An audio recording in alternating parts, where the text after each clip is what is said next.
CP Arora ठिका संस्थारू लुहा सामग्री चोरी सीमांत जिल्लारू 3 अभियुक्त को गिरफ कला पुलिस।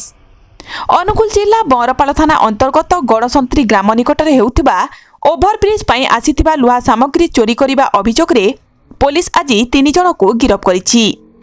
मिलिथिबा खबर अनुसार गड़संत्री ग्राम निकटरे हेउथिबा ओभरब्रिज काम करुथिबा एक ठिका संस्थार सुपरभाइजर भरत सिंह गत 14 तारिख रे थाना रे अभियोग करिथिले। सेप्टेम्बर 13 तारिख राति प्राय 2टा बेले एक पिकअप ओडी 19 भी 6929 नंबर थिबा गाड़ी रे आसी कंपनी को आसीथिबा विभिन्न प्रकार लुहा सामग्री गाड़ी रे 8 रु 10 जन लोड करुथिले।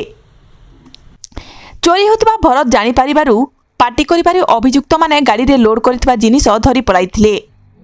अभियुक्त मानक मध्यरु भरत जन को चिन्हि पारिथिले। भरत लिखित अभियोग अनुसार कंटा बनिया थाना मंगलपुर ग्रामर राजा नायक घटनास्थल रे अधिकांश आसी चल प्रचल करुथाए, जहाद्वारा चोरी समय रे से थिबारु राजा को चिन्हिथिबा लिखित अभियोग करिसंती। थाना रे लिखित अभियोग पर थाना अधिकारी दुष्मंत सिंह नेतृत्व रे एएसआई जेके साय तदंत करी मंगलपुर ग्रामरु राजू नायक, कमलांगरू तापस नायक एवं मोटंगा थाना अंचल गोपबंधु नायक को गिरफ करी सेमानक ठारू चोरी सामग्री जबत करी कोर्ट चालान करिसंती।